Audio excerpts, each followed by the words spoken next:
샬롬. 오늘도 하나님의 말씀으로 또 하루를 시작하신 여러분들이 하나님의 은혜와 평강이 충만하게 넘치시기를 간절히 축복합니다. 두 사람의 포도원 일꾼이 있었습니다. 한 사람은 늘 이렇게 말했습니다. 아이고, 죽지 못해서 산다. 먹고 살아야 되니까 일하고 언제쯤 이런 일을 안 하고 살 날이 올까. 늘 불평하고 한숨을 쉬고 마지못해서 일합니다. 그런데 또 한 사람은 이렇게 말했어요. 이 포도 한 알이 바로 나의 땀과 하나님의 은혜가 만난 결과야. 내가 이것을 할 수 있게 하신 하나님은 얼마나 대단하신가. 그렇게 얘기하면서 늘 기쁘게 일을 합니다. 내가 이것을 할 수 있게 하신 하나님이 얼마나 대단하냐는 그런 고백으로 인생을 살아가는 것이죠. 작은 일 하나만 봐도, 자기 일을 대하는 것만 봐도 그가 어떠한 마음가짐으로 살아가는지 알게 되는 것이죠. 여러분은 어떻게 지금 현재 자신의 일들을 감당하고 있습니까? 어찌 보면 코로나로 인해서 생업이 끊긴 분들도 많이 있지만 각자 또 가정에서 또 삶 가운데 작지만 주어진 일들이 우리에게 있죠. 우리는 그것을 하나님이 지금 당장 또 우리에게 허락하신 일들이라고 생각하며 기쁨으로 사실 성실하게 감당해 나가야 됩니다. 아무리 작은 일이라도 말이죠. 우리의 삶 가운데 이루어지는 모든 일들이 하나님의 계획과 섭리가 있다는 것을 깨닫는다면 우리 삶 가운데 이루어지는 그 작은 일도 우리가 소홀히 대할 수 없다는 겁니다. 오늘 본문 말씀도 계속해서 이스라엘 주변에 있는 여러 이방 민족의 멸망에 대해서, 또 어제는 바벨론이었는데 오늘은 아수르, 또 블레셋도 멸망하게 될 것이라고 얘기를 합니다. 그러나 시온, 즉 하나님의 백성, 하나님의 나라는 무너지지 않고 굳게 설 것이라고 얘기를 하죠. 32절 말씀입니다. 그 나라 사신들에게 어떻게 대답하겠느냐?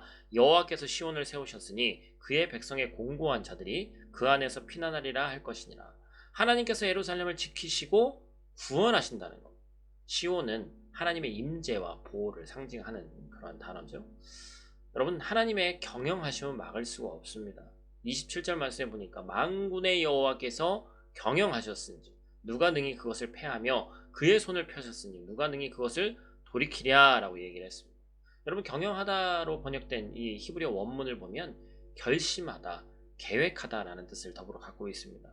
하나님께서 계획하시고 결심하신 일에 누가 그것을 능히 무너뜨릴 수 있냐는 것이죠. 하나님께서 손을 펴셨다는 것은 강한 능력으로 결국에 심판하시겠다라는 의미.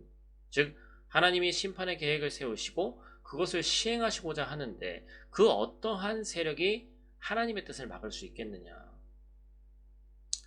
사랑하는 성도 여러분, 코로나19로 인해서 저도 마찬가지고 여러분들도 마찬가지고 참 힘든 한 해를 살아냈습니다. 많은 사람들이 체코도 한국도 할 것 없이 지금도 여전히 참 어렵다. 도대체 언제 끝날 것이냐. 너무 지친다. 이런 얘기들을 많이 들어요. 올 한 해 여러분들에게 해드리고 싶은 얘기는 정말로 정말로 견뎌내시느라고 너무나도 고생하셨다라는 말씀을 드리고 싶습니다. 끝날 것 같지 않고 길고 긴 터널을 지나고 있는 것 같은 지금일지라도 그 끝에 이게 동굴이 아니라, 막혀있는 동굴이 아니라 터널이라는 사실 우리 모두가 알고 있기 때문에 마지막 그 한 줄기 빛으로 우리에게 다가오실 주님의 경영을 믿고 의지하며 올 한 해를 소망함으로 마쳤으면 하는 바람이 있습니다. 지금도 변함없이 하나님의 역사는 계속되고 있습니다. 하나님께서는 지금도 우리를 지켜보고 계시고 우리를 위한 반드시 뛰어난 놀라운, 우리가 생각지도 못한 구원의 계획을 갖고 계십니다. 그러므로 하나님의 일하심에 놀라고 감탄을 자아내는 그때가 올 것이라 저는 확신합니다.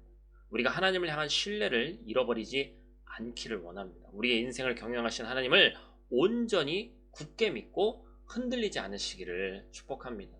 저도 사실 코로나가 아니었으면 여러분들과 이렇게 말씀 나누는 시간을 갖지 못했을 수도 있습니다. 항상 머릿속에 생각하고 있었지만 이걸 굳이 온라인 컨텐츠로 해야 된다는 생각을 하지 못했죠. 그런데 코로나로 인해서 비대면으로 할 수밖에 없다 보니까 자연스럽게 하게 되고, 매일같이 예배가 있는 날 빼고는 여러분들과 이렇게 말씀으로 온라인이지만 실시간으로 대면해서 볼 수는 없지만, 쌍방 소통할 수는 없지만 이렇게 함께 말씀을 나누게 돼서 너무나도 저에게도 큰 기쁨이고 즐거움이었습니다.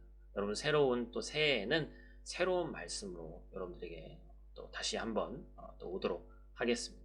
한 해 동안 함께 해주셔서 감사하고, 여러분 오늘 하루도 또 하나님의 은혜 가운데 충만하게 사시기를 간절히 축복합니다. 감사합니다. 기도하겠습니다.